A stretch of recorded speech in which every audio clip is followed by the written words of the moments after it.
Hi, friends. My name is Brittany Roten, and I'm here to talk to you today about technology for instruction. The first topic I want to talk to you about is social issues, and I chose to focus on cyberbullying. Cyberbullying is bullying that takes place over digital devices like cell phones, computers, and tablets. Here's a graph that shows cyberbullying by gender between 12 and 17-year-old students. As you can see, females are slightly more likely to be cyberbullied in their lifetime. However, males are slightly more likely to cyberbully someone else in their lifetime. Here's a pie graph of students who have been bullied at school and online, and another pie chart comparing students who have bullied others at school and online. As you can see, the graph shows that 29% of students have been bullied only in school. It also shows that 15% of students are bullied both in school and online. Only 3% of students are bullied solely online. This means most victims of cyberbullying are also victims of bullying in school. So, signs that the teacher should look for that a student might be a victim of cyberbullying: a sudden increase or decrease in using a digital device. Device causes an emotional response. Child hides device or keeps the screen private. Child does not want to participate in a social event. And child seems withdrawn or depressed. Another social issue is the acceptable use policy. The acceptable use policy is a policy that outlines in writing how a school or district expects its community members to behave with technology. So, components of an AUP. Acceptable use policies prohibit students from using technology to engage in certain behaviors, such as cyberbullying, cheating, social media, pirating, or using any non-educational sites. Acceptable use policies also define positive ways to incorporate technology into the classroom, such as using simulations to do a virtual science experiment, playing educational math games, and looking up historical articles. Tips to address cyberbullying and AUP in the classroom. Have students sign a contract agreeing to how they will use technology in the classroom. Teachers should have an open door policy for students who have witnessed or are a victim to cyberbullying. Teachers should spend at least one class a year teaching students about the school's acceptable use policy and why it is wrong to cyberbully other students. This brings us to another issue, ethical issues, and the digital divide.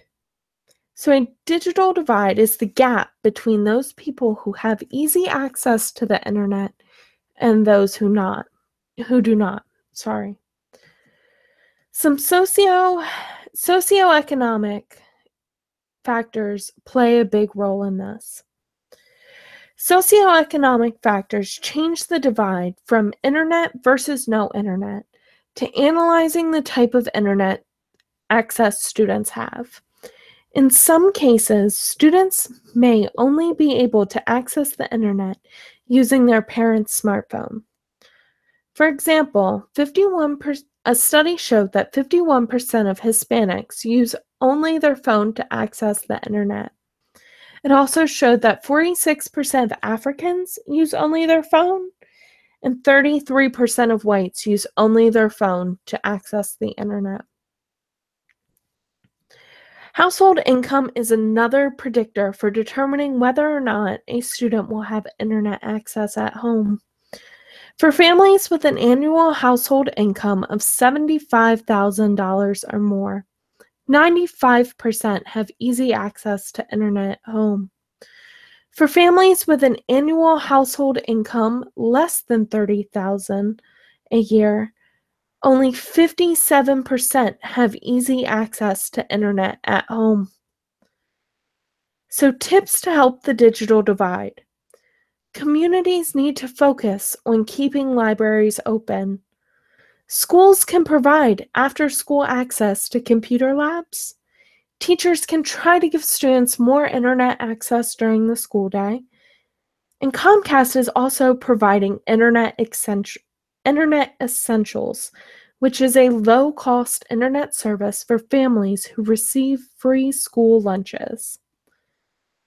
This brings us to legal issues and the fair use policy. So what is fair use? In some cases, the unlicensed use of copyrighted works is allowed due to freedom of expression. Some types of uses that could be deemed fair use are criticism, comment, news reporting, teaching, and research. 4 factors for determining fair use. Purpose and character of the use. Is the copyrighted work being used commercially or for a nonprofit service such as education? Nature of the copyrighted work. The degree to which the work is used compared to the copyright's purpose of boosting creative expression. Use of unpublished work is not going to be deemed fair use. Portion used compared to the copyrighted work as a whole. Using only a small portion of copyrighted work is more likely to be deemed fair use. I will talk more about this in the next slide. And the effect of the use upon the potential market or value of the copyrighted work. Courts determine whether or not the unlicensed use has affected either current or future value of the copyrighted work. So looking closer at fair use proportions. A good estimation for determining how much of a copyrighted work may be used unlicensed and still fall under the fair use guidelines is the 10% rule. So for videos, you can use 10% or 3 minutes, whichever is less. For text, you can use 10% or 1,000 words, whichever is less. For music, 10% of individually copyrighted musical composition or 10% of the composition embodied on a sound recording, no more than 30 seconds. For illustrations or photographs, entire photographs or illustrations may be used, but no more than 5 works from any one artist or photographer, or no more than 10% or 15 images from any compilation of images, whichever is less. Numerical data sets up to 10% or 2,500 fields or cell entries, whichever is less. Legal issues, Creative Commons. Benefits and guidelines. Creative Commons allows users to legally share their work for others to use, while still maintaining copyrights. Creative Commons has easy-to-use copyright licenses that tells the public exactly how they can use the work. And the creator of the work is allowed to choose an exact license which specifies the conditions in which the work can be used. So the 6 licenses. Attribution CC BY.